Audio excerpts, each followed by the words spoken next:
Have you ever heard of Euphuism?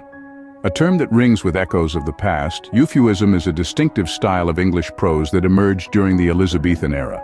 This style is characterized by its ornate and sophisticated language, employing an excess of literary devices such as antitheses, alliterations, repetitions, and rhetorical questions. Euphuism, a term as unique as the style it represents, has an interesting history and evolution that is worth delving into. Euphuism takes its name from a prose romance by John Lyly, an English writer and playwright. The term was derived from the title of Lyly's works, Euphues, The Anatomy of Wit, and Euphues and His England, published in the late 16th century. The protagonist, Euphues, epitomizes the style with his ornate speech and mannerisms, and it is from this character that Euphuism gets its name. Euphuism wasn't just a style of writing.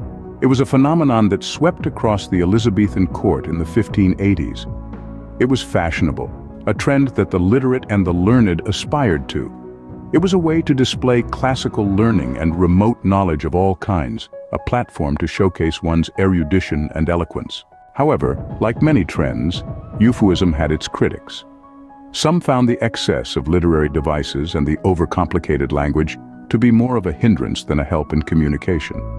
Others saw it as a superficial display of knowledge, an exercise in style over substance. Yet despite these criticisms, Euphuism left an indelible mark on English literature. To understand why, consider the context in which Euphuism emerged.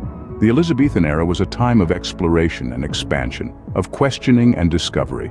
It was an age that prized wit and learning, that saw the rise of the world's most famous playwright, William Shakespeare. In this environment, a style like Euphuism, with its emphasis on wit and knowledge, could thrive. As the Elizabethan era waned, so did the popularity of Euphuism. Yet, its influence can still be seen in the works of later authors. Its legacy is a reminder of a time when language was a playground, a tool to be twisted and turned in the pursuit of wit and wisdom.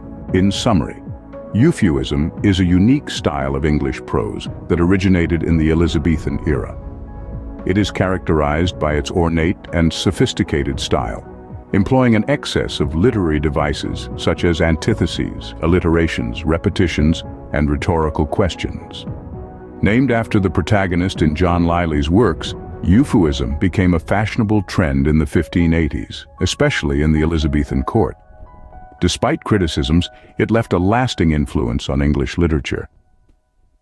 So the next time you pick up a book or write a sentence, remember Euphuism. It's a reminder of the power and versatility of language, of the possibilities that lie within the words we use every day. After all, language is not just about communication, it's about expression, creativity, and the celebration of human intellect and imagination.